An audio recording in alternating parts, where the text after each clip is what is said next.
We've all heard that expression, bang for buck, but what exactly does it mean? So over the next 4 weeks here on Ignition GT, we're going to try and answer that question for you.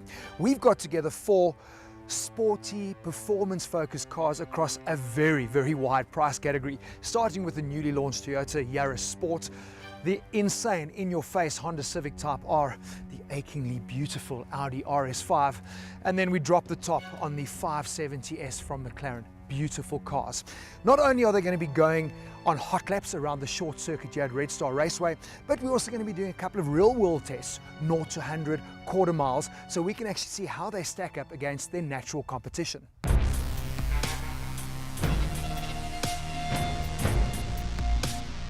We end off our 4-week performance special with this. When a manufacturer claims that a certain car is their entry-level model, your expectations immediately spiral into a world of mediocrity and monotonous driving experiences. Fortunately, McLaren do things quite differently. The 570S is the most affordable car in the McLaren lineup. It may look awkward from certain angles, but it's unmistakably a supercar and distinctively a McLaren. And that's important, as the weighting associated with a brand or lifestyle makes for a more compelling reason to purchase a car than the statistics presented on paper.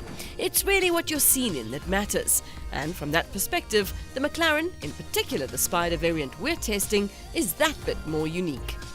The folding roof adds an additional 46 kilograms, but does this mean it's less capable than its coupe sibling?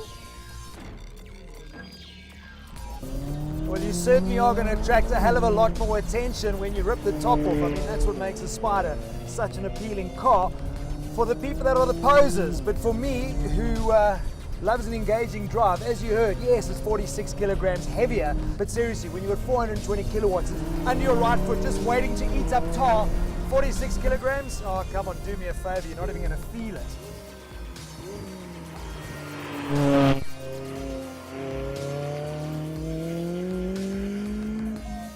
But the best thing for me is that, the soundtrack. It is just insane. But with the roof down, you really do get the most amazing eargasm.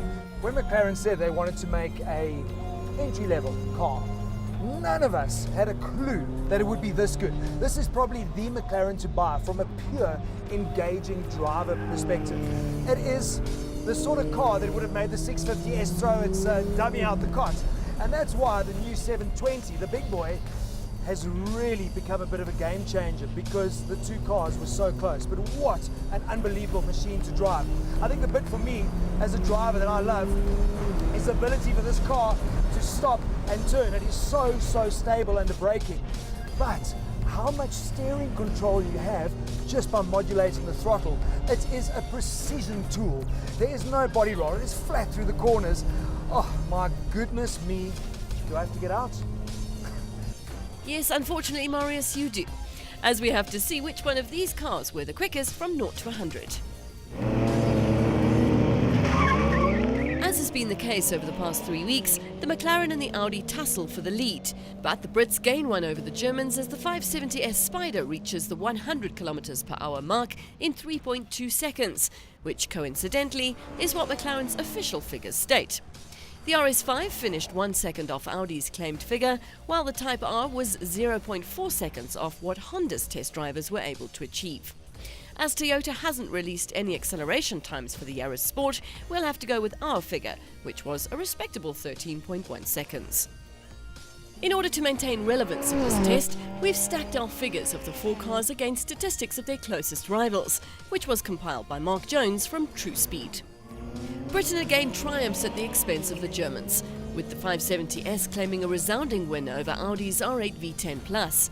However, when the Germans have an internal duel, it's the Ingolstadt firm that takes honours, beating BMW's M4 by the slightest of margins. The Civic Type R fell short of the 4-wheel drive Ford Focus RS, with the RS winning by almost a second. The Honda Jazz Sport wins the cosmetic sports car battle with an almost 2-second difference between itself and the Yaris Sport. Well, that brings us to the end of our 4-week bang for buck performance special here on Ignition GT. As I think you all realize, the Toyota Yaris Sport really is kind of out of its depth here, being a sporty cosmetic car only. But The Audi RS5 absolutely blew me away. That launch, I literally lost my breath. And it's just incredible. With all-wheel drive, it is a car you can live with every day. It really does make the average motorist feel like he's a superstar. That safety of the Quattro system certainly does instill a lot of confidence. And then the McLaren. I mean, whether you're getting it with the hard top and the back window down or going topless, it is just such a beautiful car to look at. It's the baby. I can't believe it. With such incredible performance, probably the one that you're going to enjoy driving the most. But if you remember right at the beginning, we were speaking about bang for buck. And if we were to answer that question, there can only be one clear winner here.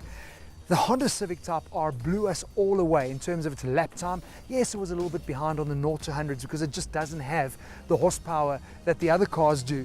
But its stopping distance was incredible. And I think for 637,000 Rand, massive smiles compared to other cars that you're paying double, triple, quadruple. Anyway, it's been lots of fun. Hope you enjoyed it too.